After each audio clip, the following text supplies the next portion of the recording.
How's it going, guys? Ben here with iTechTriad, and today we're going to be looking at the Motorola Moto 360. Now, I've been using this the past few weeks, and I was really intrigued to check the smartwatch out, and it seems like just about everybody was. This is pretty much the most anticipated smartwatch we've ever seen. So in this video review, I'm going to be talking about 2 things I liked and 2 things I did not about the smartwatch. Now, I only picked 2 things I liked because I could only pick 2 things I didn't like, and I wanted to keep things a little more even.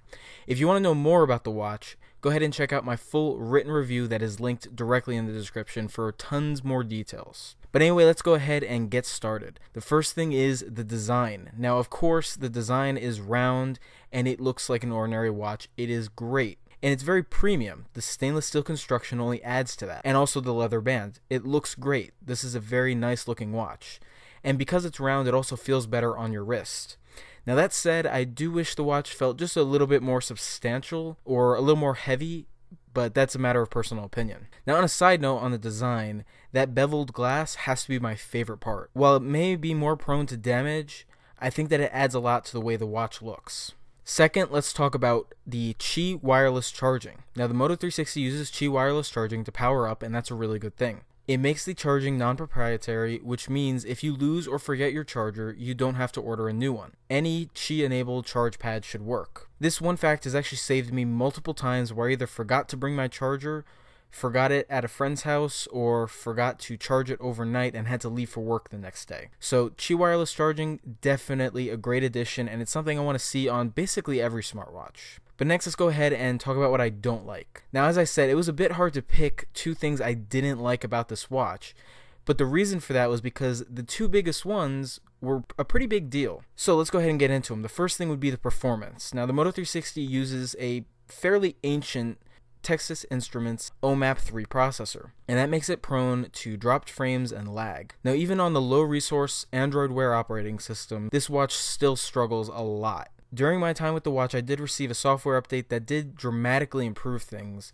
but it really didn't solve the problem entirely, and I feel like that's a very big downside of this watch. The processor is just, it's not even supported anymore, so it's definitely a huge downside. But next, let's go ahead and move on to an even bigger problem with this watch, and that is the battery life. Now, the battery life is just absolutely terrible, and there is no way to look around it.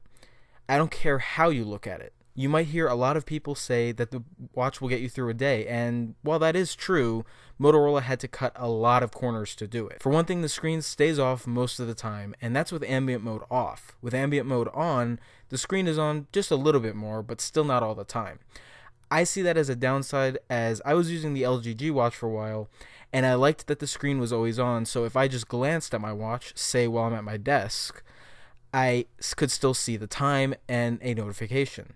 With the Moto 360, I actually have to either trigger it or hit the home button. So definitely a downside for me was the fact that the screen couldn't always stay on. But the reason for that was because the battery simply can't handle it. Now, I extensively tested the Moto 360's battery with both ambient mode off and ambient mode on. With ambient mode off, I could get from about 7:30 in the morning to about 9 p.m. with about 15 to 20% battery left when I put it on the charger. And that's not terrible. That's about what I was getting out of my G watch, but the difference is the screen was always on the G watch. So standby time is obviously not very good. And I will admit, I do get a little bit more notifications than the average person, but not that many. Now, with ambient mode on, the watch only got from about 7:30 in the morning to about 6 or 7 o'clock at night, and if I had to go out that night, I knew when I got home from work, I would have to go ahead and put the 360 on the charger, or I would run out before I got back home. That's just unacceptable, especially when 2 other devices, the G Watch and the Gear Live, with the same software can last hours, if not days, on the same settings. So Moto 360's battery life is probably the worst part about this smartwatch.